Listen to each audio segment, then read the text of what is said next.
Hey all, this is Waylon Lewis. I'm the founder of Elephant Journal. We're a publication that's been around 22 years now, which is wild to think that. And one of the many kind of mindful subjects, our mission is covering the mindful life. We've covered over all those years is a mindful home, a good home life, family, living on our own, recipes, all the stuff around home or office or place or mindfulness. And one of my favorite subjects around that, or to find insight around that, has been Feng Shui. For those who don't know, Feng Shui is kind of, I don't know if I can define it actually, but it's, an ancient but also incredibly relevant in most ways, way to look at our space, placement of things within objects, our life objects, our work objects within that space, and light and, movement and motion, speediness, how to slow some things down, how to make some other things flow better. So anyway, I'm interviewing an expert on Feng Shui today, and we're actually going to look at my actual home and pick it apart. So if you're excited to kind of get a tour of my eco Victorian home here in Boulder, Colorado, and at the same time, kind of pick it apart a little bit, or maybe point out what is good too, with Anjie Cho. Without further ado, let's bring her on. In the meantime, say where in the world you are. I'm in Boulder, Colorado, and let's get Anjie on here.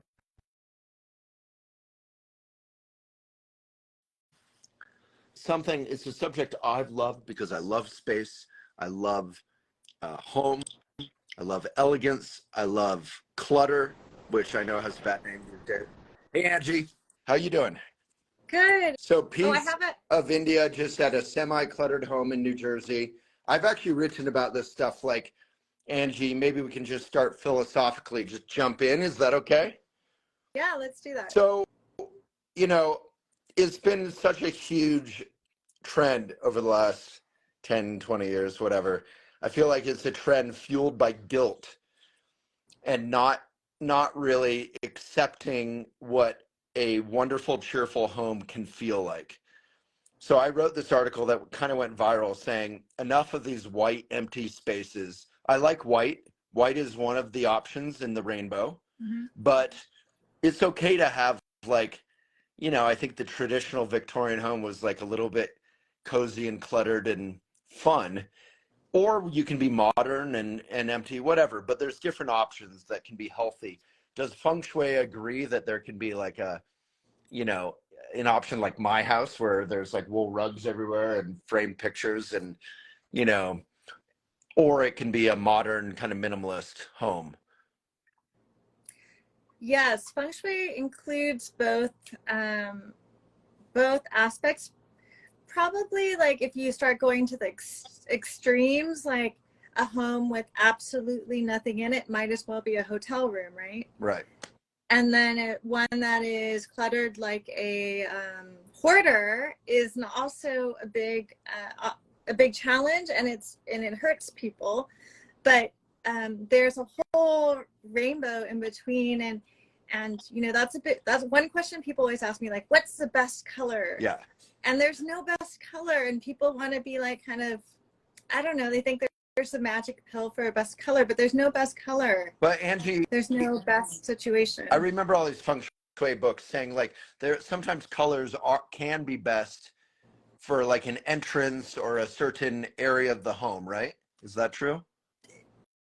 It is true that a book may say that, and as you know, as a writer, because when you write something, it's for a large audience and it's not tuned into one specific situation, and every moment is different. So both can be true at the same time. While a book can give you like a general overview and cover a lot of aspects, it may not be specialized for your particular situation. Just like we could read something on WebMD about our something growing on our elbow, right.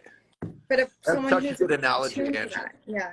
That's such a good analogy. So basically what you're saying is we need to fly you out here to Boulder to help me, because in defense of those who hate clutter, I do find that, I have stuff all over my house, as I think we'll tour my house a little bit, but you're in charge, whatever you want to do. But if I do have like clutter, like things on the floor or like things out of place, it does mess with my mindfulness a bit.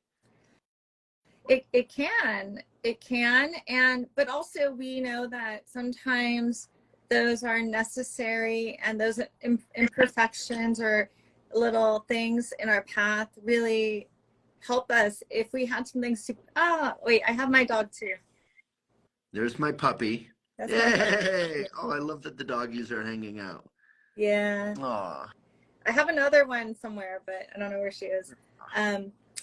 But yeah, like, there's no such thing as a perfect, like, home and a perfect life. And if these imperfections and these little, like, clutter issues and things can be beacons of light to give us a direction to go in. Okay. So yeah, I used to bike up this beautiful neighborhood in Boulder. I mean, I still do, but I used to see this one house, and there was clearly a family there. I never met the family, but they had those like cut out like snowflakes or whatever they are that kids make sometimes at school, and they taped them all over the windows, and the house was like brightly colored, and there was like a messy yard full of toys and bikes, and every time I passed it, and there were big trees and stuff, every time I passed it, I was like, this home is delightful. Like, it just felt warm and used and community-ish. And I think of Jane Jacobs, one of my heroes, who was like a community advocate, and she really advocated for all those kind of messy connections that like an urban city like New York City can provide. And none of that is minimalist. So I think everyone has their bias. Mine is clearly, as we'll see, regrettably in a few moments, a bit too far on the like antique book, rug, stuff everywhere side, but it's fun. Anyway, so you're in charge. What do you want to do? Did you want to just look at the bedroom, or did you want to, like, what do you want to do here? What's useful for people or fun? So I was thinking we could approach this like I would like a mini consultation for one that I would have for my students with a real client to model, and we're gonna put this we're gonna both share this on our podcast. So why don't we treat it like kind of like an official thing? So I would say, hi Waylon, how are you today? Hello, Angie. I'm very well. I'm running for local city council on top of, I heard. Yeah, on top of Elephant Journal, my work with Elephant, and running a puppy around town, so he's tired. So I am tired, but I'm very well. Yeah, since we last spoke, I kind of realized how much of a busy and open person you are. And then when you walk through your floor plan, especially like I could see it in your floor plan with the tour gates and having that like bar area where you greet people. You have like such an openness to your community and people around you, but at the same time I can see like you have a great team, but like I wonder if you're overwhelmed and exhausted a little bit. Well, 4 months ago I was fine.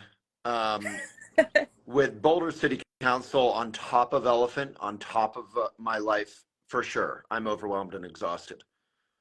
But I think this is really important to you, because you mentioned that you might do this when we talked a few months ago. Yeah, and in 3 or 4 months, if I win, things will settle down into a routine, but that routine will be about 75 hours of work a week. That's a lot.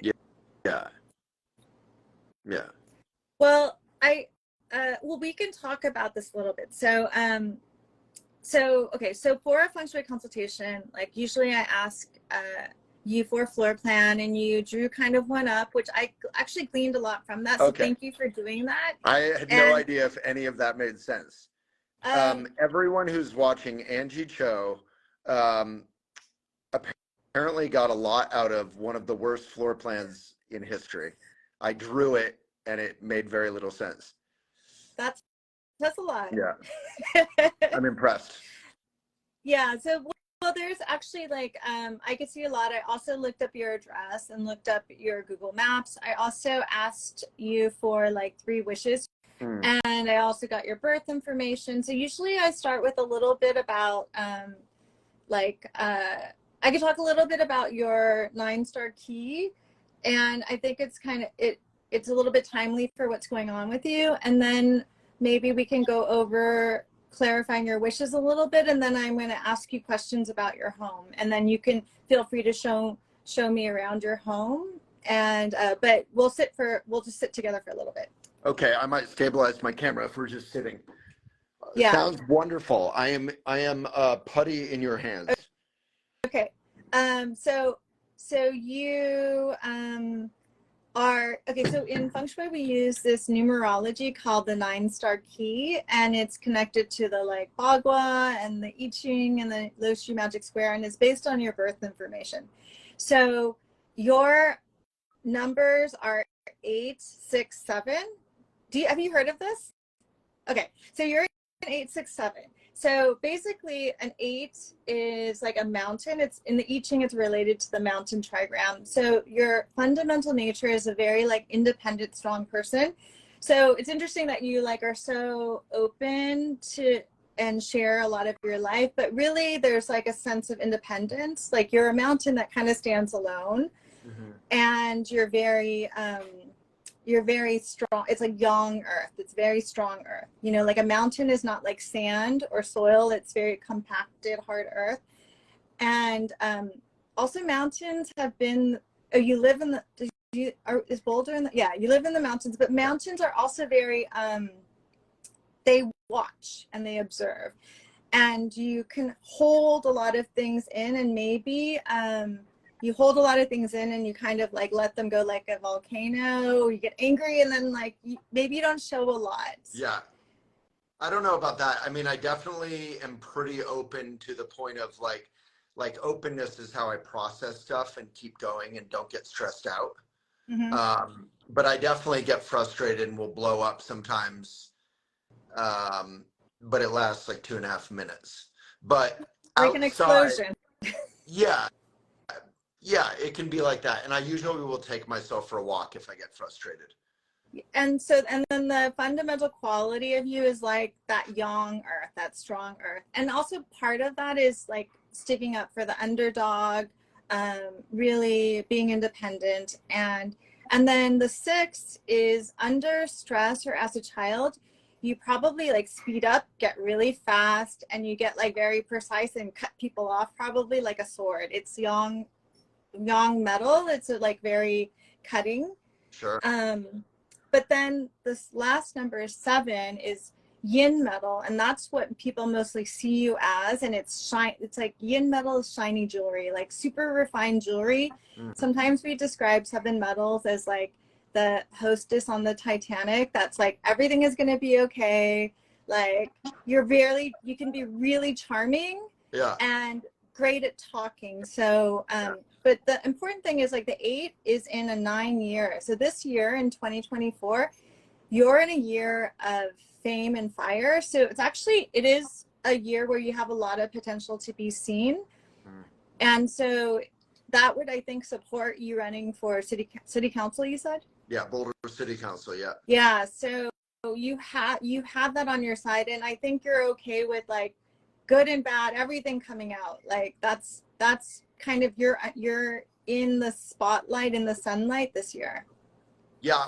One thing I'd add is you may know Boulder. Have you been to Boulder, Colorado? I have not. So Boulder feng shui wise is very, very interesting because there's these 3 they're called the flat irons. They're shaped like old irons, like ironing clothes. Oh, so there's 3 flat irons, and they're very famous, and they loom over and dominate all of Boulder. Boulder is this little mountain valley, this green little mountain valley right up against the mountains, between the Rocky Mountains, the beginning of them on the west, and the Great Plains on the east. So we're sandwiched between these 2 huge masses that dominate a lot of the United States.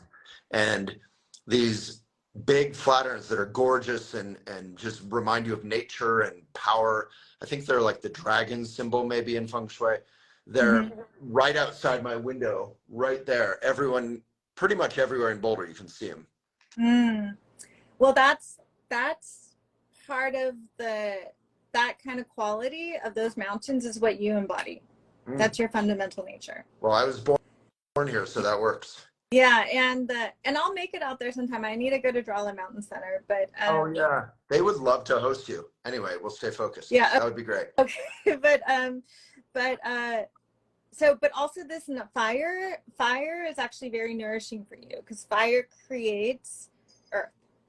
So like the idea is like in the 5 elements, the fire creates ashes and that supports you. So this is a very supportive year for you. And then next year you're going into a water year, which may feel a little bit muddy and be more, it's like winter. It's where things are very, very under the surface. So that's going to start to transition into that kind of energy near November and December, even though the Lunar New Year or the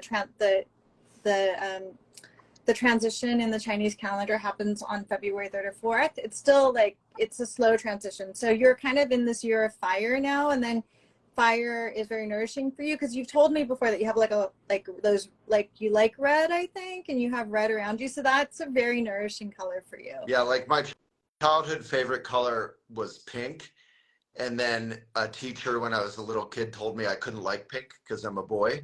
So then I picked orange.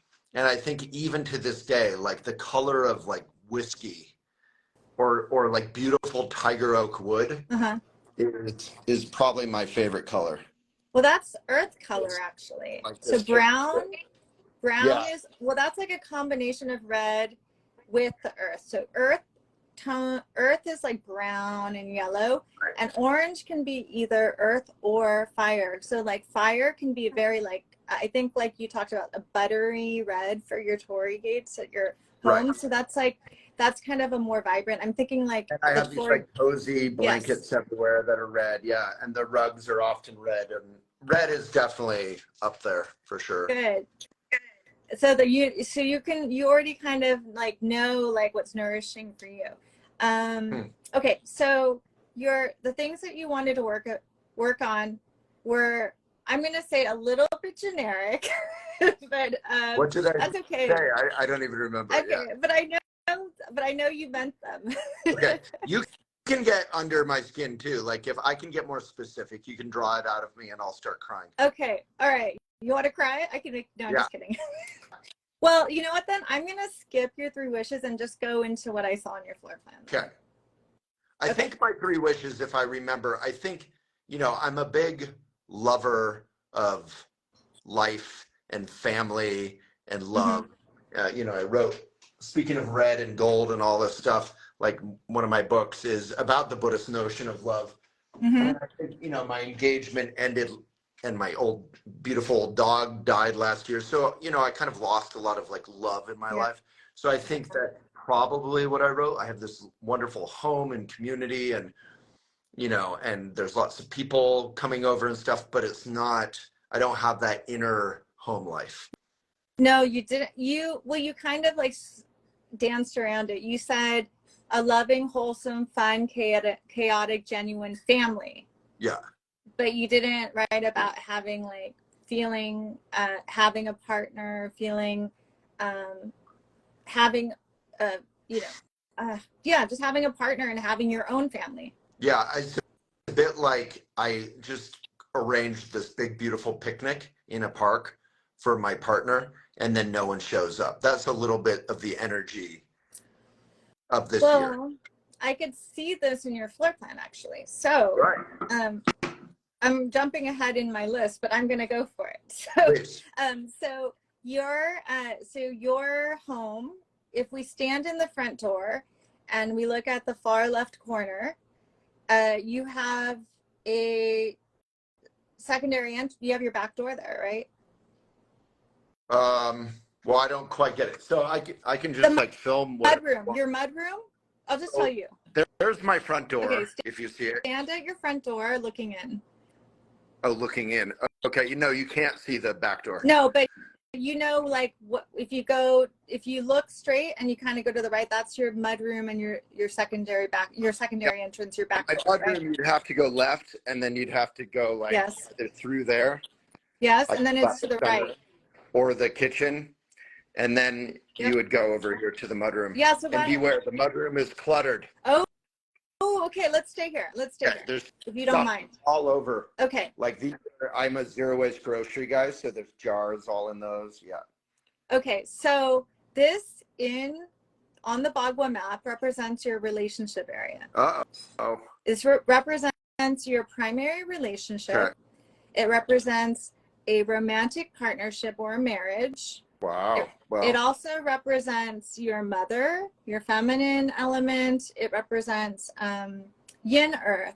So when you have a secondary door in that area, a back door, it means that and you also have called attention to it because I think you told me you had like a torii gate out there too. Well, it's actually over here, but yes, it's by you can kind of see it. Right? Oh, that's okay. That's okay then. But anyway, the back door. Yeah. So back doors are where chi comes into your space. So by having this secondary door in your relationship area, it gives an opportunity for people like partners to come in and out of your life really easily. Yeah. So what do I do? So well, also you also pointed out that it's very cluttered, that you feel it's very cluttered. Well, it's the mudroom, so it's kind of where stuff comes and goes, like laundry and jars and dog food and shoes and coats, and I have my pantry, like my dishes and stuff. Yeah. So you can also see how those words that you're saying could apply to your romantic relationships.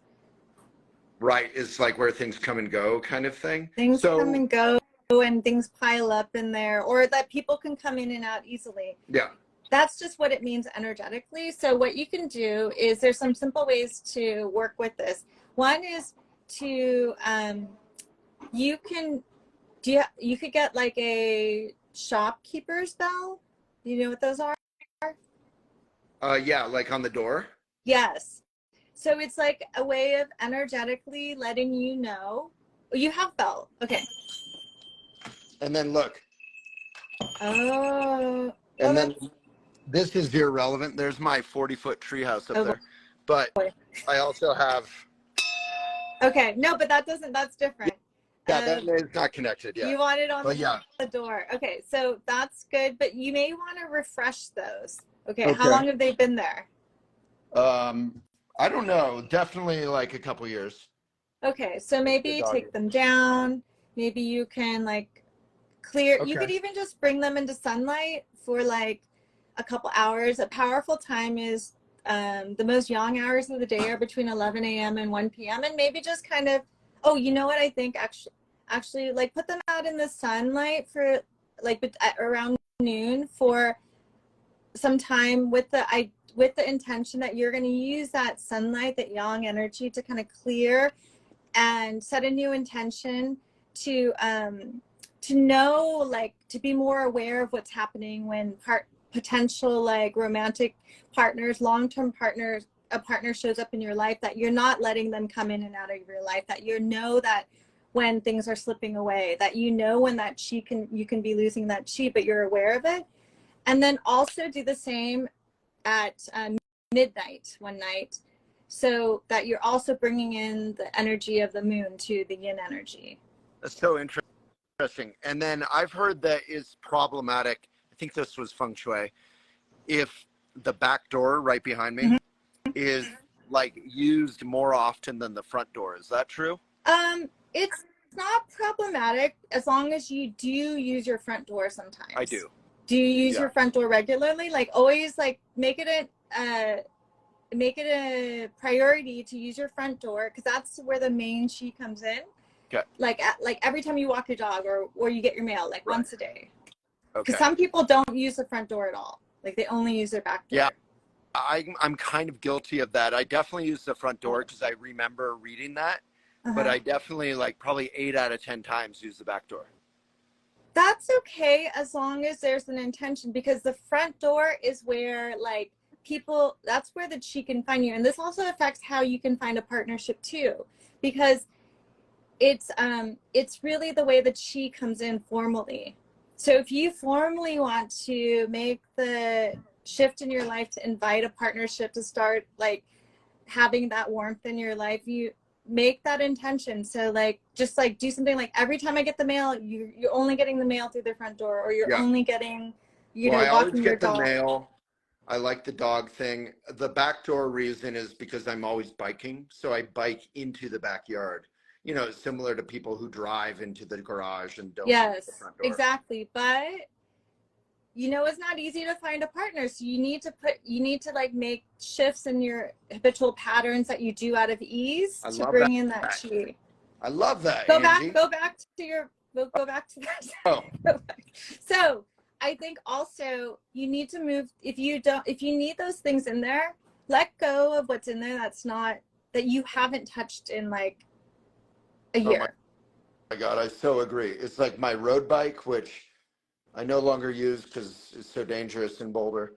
And then probably some of the shoes, my road bike's hanging on the stairway.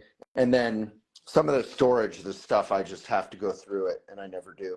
And then purposely leave some space for a partner in there. Okay. It's like so full, there's no room for anyone else in your life. No, and people say that to me all the time. They're like, you have a wonderful life, a wonderful house, but how would someone come into it? Exactly. So if you set that intention for your relationship area, like I'm gonna like purposely maybe let go of something that's a little bit hard to let go of, or make this empty space that I'm gonna leave empty so that someone else's chi can come in here and feel at home in here and have a place for themselves. That's a huge intention. And then so like where I have coats like hanging everywhere, I could leave half the hooks empty. Right. Where's your future partner gonna put their coat when they come in? They're gonna have to just get me to move stuff out of the way. Here's Winnie. Yes. And then you talked about pink. This area, the color that's related to this area is pink. Oh, interesting. So could you bring something pink in here and touch back into how that was your favorite color? And it's interesting because the rug and the floor is sort of warm pinkish. It's not quite as red or intense, but you don't. Yeah, that is interesting. But I want you to bring something new in, because you don't need more of the same chi that you already have. Well said. That sounds like a innocuous statement, but I feel like that was kind of a feng shui diss. No, because people always ask me, so can I just reuse this thing? I'm like, you can, but don't you want to bring a new chi into your life and home? They're like, okay. It's funny, I'm looking around and I see like nothing pink. I mean, I have one. Anyway, I'll figure it out. Well, I have this cover on the tea. Pink is a combination of metal, which is white, and fire. So it's kind of a soft, it's still nourishing for you. And but it's softer, and it's inviting, and it's opening up kind of that receptivity. So that area of the Bagua map is also related to Kun position. I don't know, are you familiar with the I Ching at all? Yes, very much. I grew up with it in the Buddhist community. Okay, so the Kun trigram, the receptive number 2, is that area. So it's also related to the color pink. So even like exploring, I don't want to mislead you. We did the I Ching all the time. I don't know how to like do it. Okay, well, the hexagram number 2 is Kun over Kun, all yin lines, all 6 broken lines, and that's actually the embodiment of that area of the Bagua map, and it's also related to the color pink. And so I think you brought it up. I think there's an invitation here for you to kind of like explore pink, like maybe wear a pink shirt, wear a pink necklace, wear pink underwear. I don't know, like see what that feels like. But also it's like a bowl shape, right?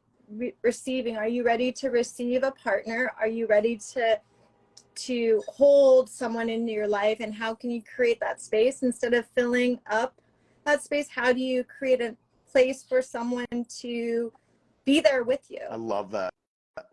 Yeah, I heartily agree with all this, for sure. There was a good comment from Mindful.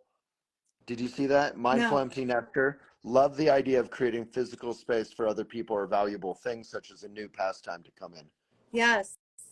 Yeah. Because the physical space is the same as the emotional space, as the energetic space. We don't think it is, or we don't think it is, but I don't see them as different. Yeah, and it's definitely like been a challenge, not challenge for all my partners, but it's definitely been, even for the partners who got through the fact that I lived here for 17 years. There's like a lived in quality here. They've had to make their own space. And, I've been very, or I've tried to be, I should say, I've tried to be very accommodating and enthusiastic because I want someone in my life. But I think it still doesn't feel super easy. And we started out talking about how full your life appears from. I'm a very busy person too, but you seem even busier than me, which is kind of like, I never see that. And Yeah. and I can't even imagine like how, like, even in that time space, how someone feels like they could fit into your life. So you don't have to necessarily work at it the most difficult way. You could start in like the space, in your physical space, and that translates and trickles into all the other areas of your life. And it's kind of this indirect path that maybe you've overlooked. Okay. Yeah. So I think, the busyness in my life, it has just begun 4 months ago. Like 4 months ago, I had a kind of normal life, I think, like full time and then space. But yeah, this might be a sort of transitional time for me in some ways, like the beginning of a new path. Yeah, but I'm saying, like, you can, by creating the space, you're allowing yourself a space for someone else in a different way, that you don't have to give it up maybe with your schedule time. Maybe Yeah. it happens in other ways. Like, it doesn't have to happen through physical time, right? Or Okay. schedule time. Okay, that's helpful. Yeah, because I think, who I'm attracted to generally is someone who shares my sort of passion for being of benefit Mm-hmm. to our world. So, that person, they could show up in any way, but they may be, someone who also is active and independent and doing a lot for our community or for our world in whatever form. Or they could be the opposite. They could be someone who wants a family and, wants to be more grounded. Well, what, I'm going to give you one final thing to do in that area too. So the door represents how the chi comes in and out of your life, right? That's how we come in and out of our spaces. Okay. So and it's not a better or worse door that it's this back door, but it's the fact that it's the back door, that it's not the primary door, that we want to have you give you we want you to refresh the bells. You could even get a new shopkeeper's bell if you want. You only need one too. You don't need all of the bells. Okay. But what could also be helpful is to actually, I'm going to give you two things. Clean the windows with some intention, all those windows with the intention that you're going to open your eyes. I mean, they look pretty clean from here, but just do it No, anyway. they're not at all. They're I don't you can't really see, Oh, but yeah, they're not clean. okay. So I want Yeah. you to clean Okay. them with the intention that you are, because your windows represent your eyes. The doors represent the mouth and the Okay. communication and the chi, but the windows represent the eyes, so that you're going to also clear away any misconceptions that you have about inviting a partner into your life. Not that you have any, but I'm just saying you're ready to open your eyes to it. Okay. And then make a list of 9 things on pink paper with a pink pen, Okay. and write down 9 things. Get a new pink pen and a pink paper and put it in a red envelope above your door, so that every time you walk in through that door, you're activating your intentions for those 9 qualities you would like to invite in a partnership. Wow. So 9 qualities in a partnership that I'd like to invite on pink paper with a pink pen and a red envelope above Yes. the door. Yes. Like up there. Yep. With the dog Like treats. in Buddhist tradition, you could put talismans above the door, and it's like you're saying that you're activating those good merits every time you go through that door. We have a little see the little The good horseshoe. luck. Yeah. Yeah. Yeah. But this is going to be a talisman that you've made. It's not Right. an antique that Right. that has someone else's. You're going to intentionally create your own talisman with your intention for what kind of partner you want to walk into your life. Okay. Very helpful, Angie.